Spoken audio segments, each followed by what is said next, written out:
If you've been to my channel before, you know probably at least two things about me. I go to a lot of car shows, and I love my Audi A4. But that means you probably also have noticed a general lack of racing and track content, things cars were meant to do. And I guess you could say that's sort of for a lack of trying. I've always generally been interested in motorsports, but it wasn't until this year that I really got into it and wanted to try it for myself. Recently, I was given the incredible opportunity to film Grid Life Midwest, official video coming soon. And from the moment I got there until now, all I've wanted to do is build a track car. So I saved up a lot of money and found the most track-ready, beautiful, highest horsepower car I could find, this V6 Audi piece of shit. Yeah, it's not a track car.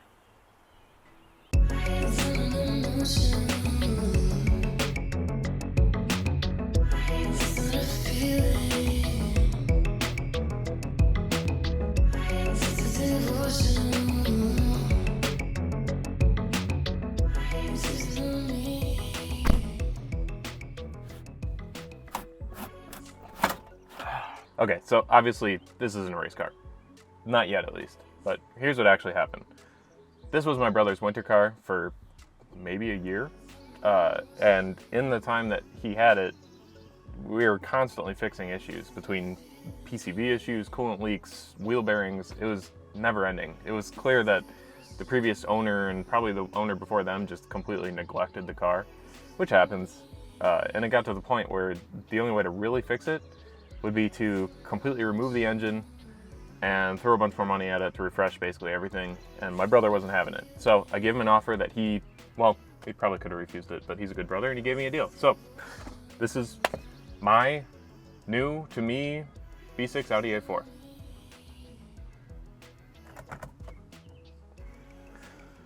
It's hot in here. Jesus.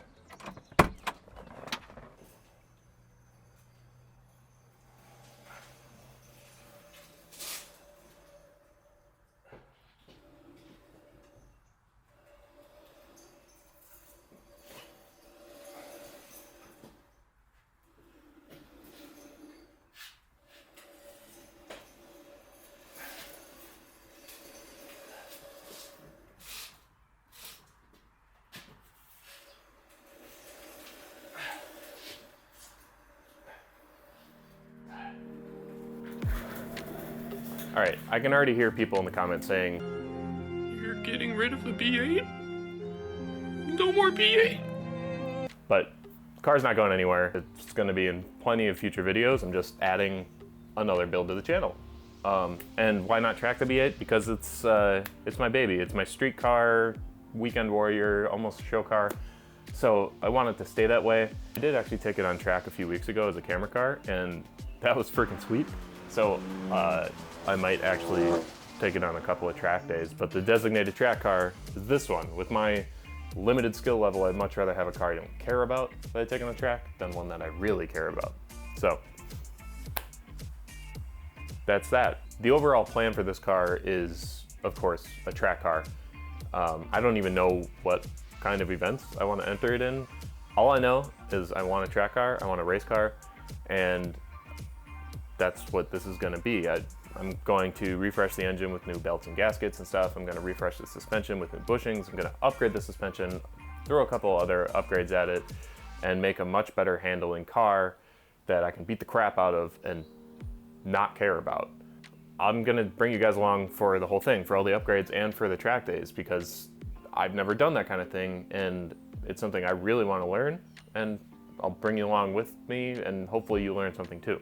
It'll also make for a really great on-track camera car, which I want to be doing a lot more of and offering clients that service. So it'll be multifaceted. It'll be a track car, camera car, winter car. I want to get into ice racing too, and what better car than an all-wheel drive Audi. So that's sort of the plan with it. But let me take you around the car and kind of show you the details. So this is a 2004 Audi A4 Quattro with a 3-liter V6 and a 6-speed manual. It has no mods besides a set of winter tires that I actually have to return to my brother. and it has wood trim, quality. It has a credit card holder. It has gray, beige, everything. Broken pixely dash display. It has a broken window regulator and a vice grip hood pull. It leaks more oil and coolant than a WRX, and has no engine.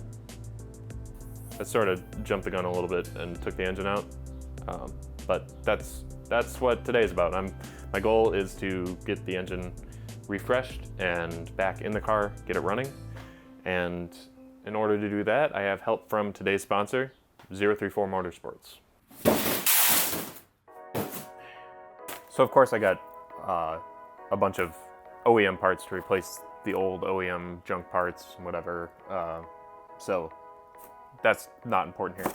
But 034 Motorsports came in clutch. Well, they came in flywheel. So for the car, I have 034 Motorsports lightweight flywheel for the 2.7T because clutch and flywheel work from, they're transferable. So you can get lightweight flywheel and clutch from a 2.7, put it in a 3 liter with the O2X. So I have this from 034 Motorsports. I also have a poly snub nose mount, transmission mount, some track engine mounts. Open up one of these bad boys.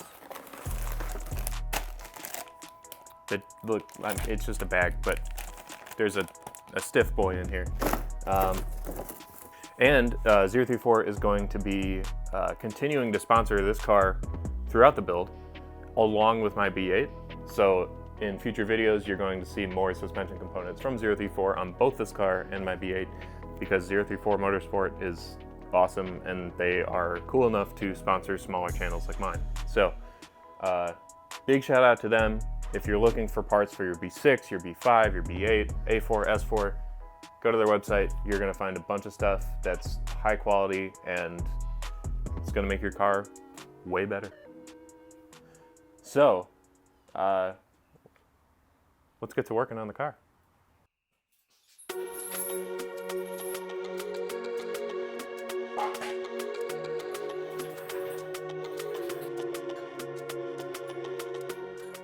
Having the engine out of the car to begin the series was definitely helpful, not having to film yet another engine removal. I'm starting off by disassembling basically everything besides the cylinder heads. This includes the clutch, flywheel, rear main seal, and all the accessories on the front of the engine, because underneath all of that is the timing belt. I'm not going to go through all of this work just to skip doing the timing.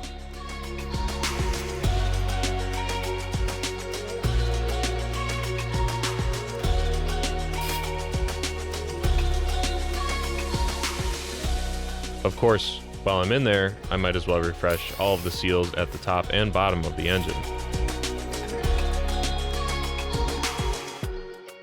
After hours of cleaning and forearm crushing RTV squeezing, I can start to reassemble everything with all the new pulleys and hardware, and of course a new timing belt.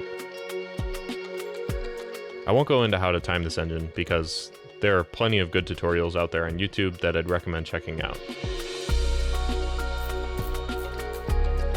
I also decided to go with a JHM lightweight crank pulley for the 2.7 and deleted the air conditioning, taking a lot of unnecessary load off of the crankshaft and saving about 30 pounds at the front of the car when combined with the removal of the SAI system. That paired with my shiny new flywheel and OEM S4 clutch, this should make for a happy revving V6. Quick reminder that not everything you read on the internet is true. Well, the one SAI delete plate fit perfectly as it should. The other one doesn't. I read on the internet that a 2.7 SAI delete kit fits on the 3.0 with no problem. That's wrong. It only half fits, so I had to grind down and whatever it is. So you know, one of them fits great. Might have to make your own on the other side. With that small hurdle out of the way, the engine can go back in the car on my brand new track density engine mounts. I'm also using this opportunity to replace a few more components, like my thermostat and thermostat housing, intake manifold gaskets, PCV components, coolant pipes, coil pack connectors, and all of my fluids. Then it's just a matter of reassembling the front end, refilling the cooling system, and seeing if I did everything wrong and cost myself an engine.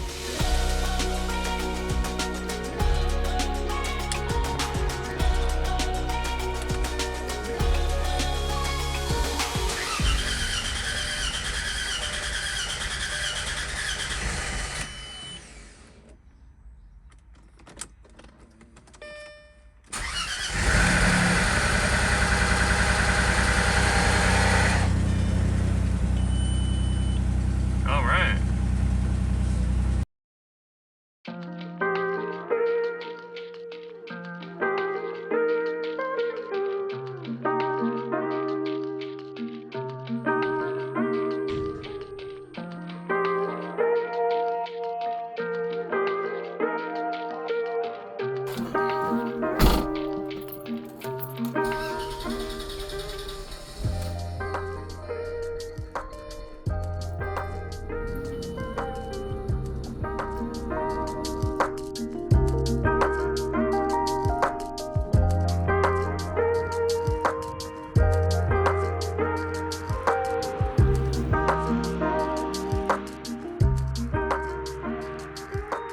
All right, the car is back up, running and driving exactly as I had planned for this episode.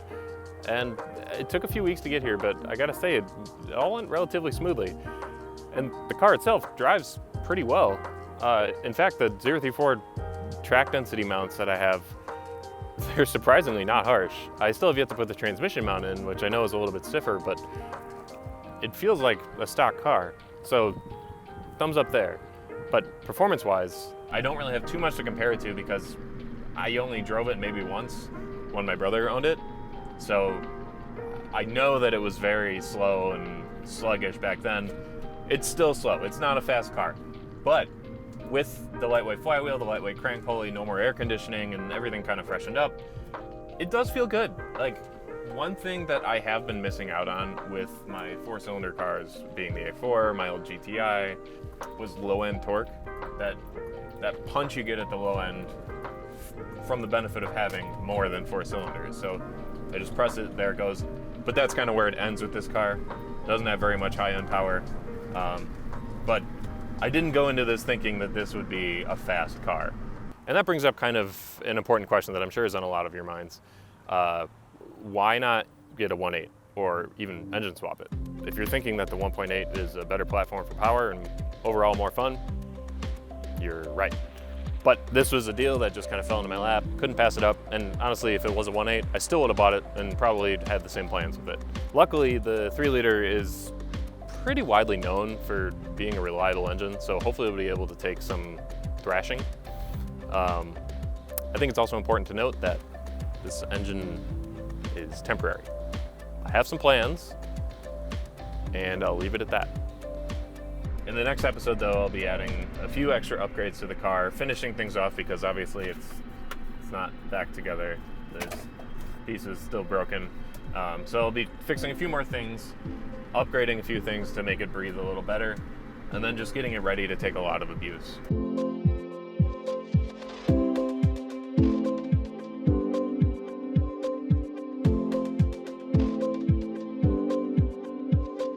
So I hope you enjoyed this one, and I hope you're looking forward to the series as much as I am. Again, the B8 isn't going anywhere, and this obviously is not as nice as the B8, but it should be pretty fun. I'll see you in the next one.